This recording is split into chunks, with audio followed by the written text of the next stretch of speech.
I don't know about you, but when I read a gospel story like this Christmas, I want to imagine that it really did happen that way. And probably maybe it didn't. And maybe that's not the most important thing, but why not? Just for a little while, imagine that deep down in this story are some threads of the actual story of Jesus' birth and his family. I mean, we've got two stories going on, as we just had the adult formation program kind of pulling apart a little bit which story is which, but two stories. One told from the perspective of Joseph, and that's the stories from Matthew that we're hearing. And another set, which we'll tell Christmas Eve, told from the perspective of Mary, who treasured all those things in her heart.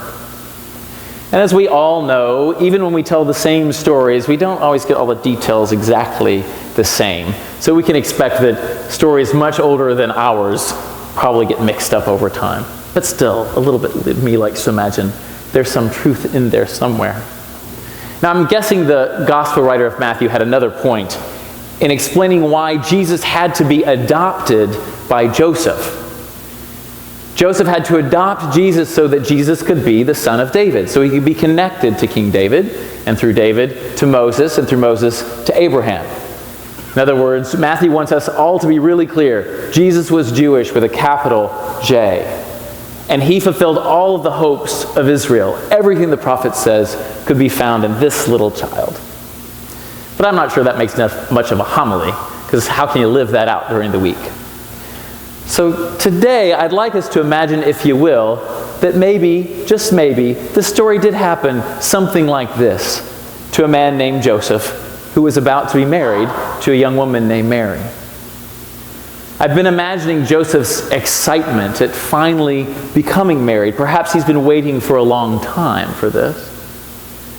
And like any good Jewish man, he was very much looking forward to having children of his own, and probably a son.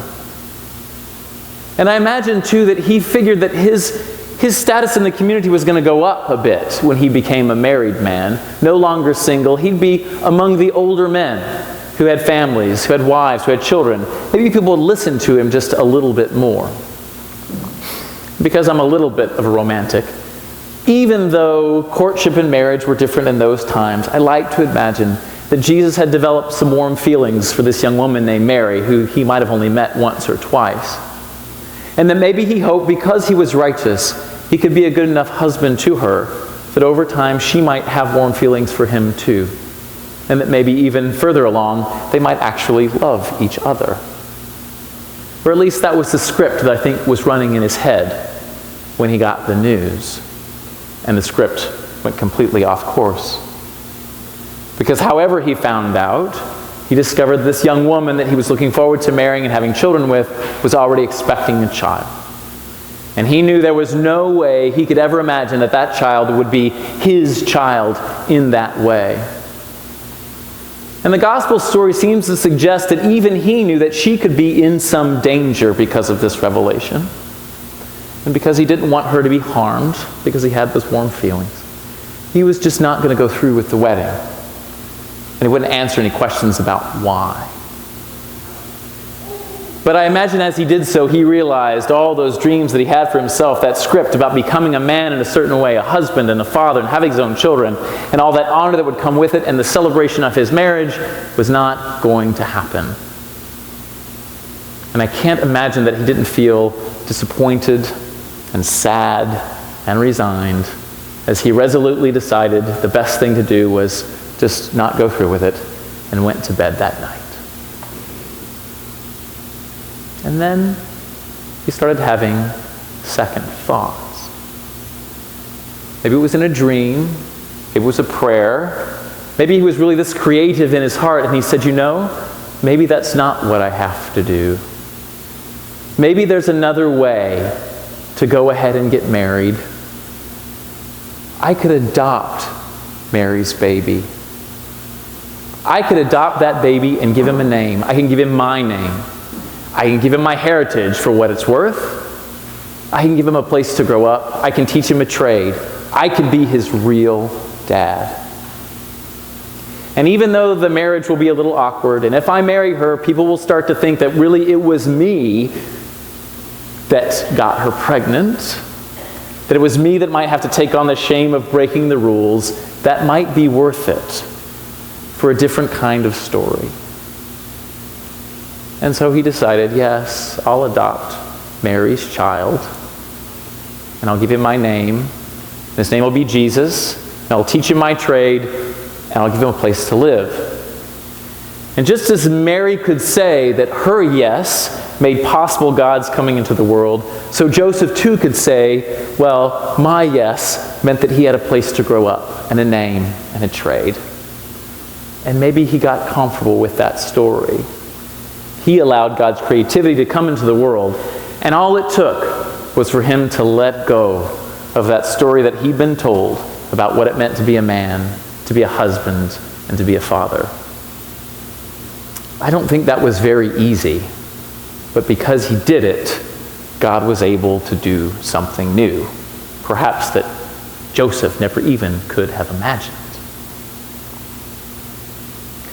Now, when you listen to the story that way, does anything about this story of Joseph resonate with you? Have you ever had that time in the life where your script, the thing that was supposed to happen, that should or ought to happen, the way things were going to be, just went off the rails? And left you so uncertain, you actually threw up your hands and said, well, now what? Maybe you've had the time that it was time for bed and you were just completely worried and anxious and uncertain about what was going to happen. And maybe you decided that you would do the best you could and you went to bed, but something happened in the night. A dream, some creativity, maybe God's presence. And you woke up the next morning and went, I can do it another way. What was that like for you? To imagine that when the script goes off, God could be imagining something new for you. I don't know if it happened this way for Joseph and Jesus, but what I will say is, it's a true story, the best I can tell, and has been for me.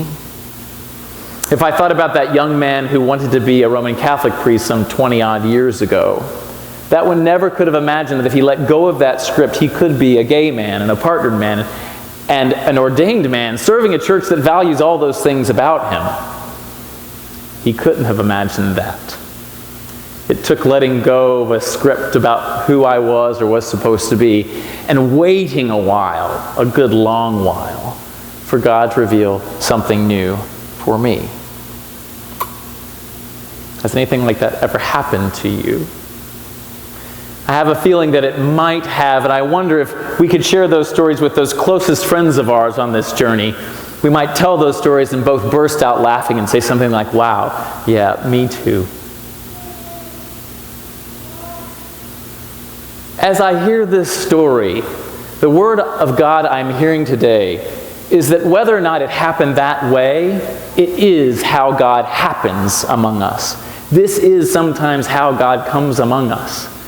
When we let go of what should or ought to be and make a little room for God to do whatever our creative and creating God is able to do in that moment. And that God might reveal something that we never expected at all, just as God did in Bethlehem all those years ago.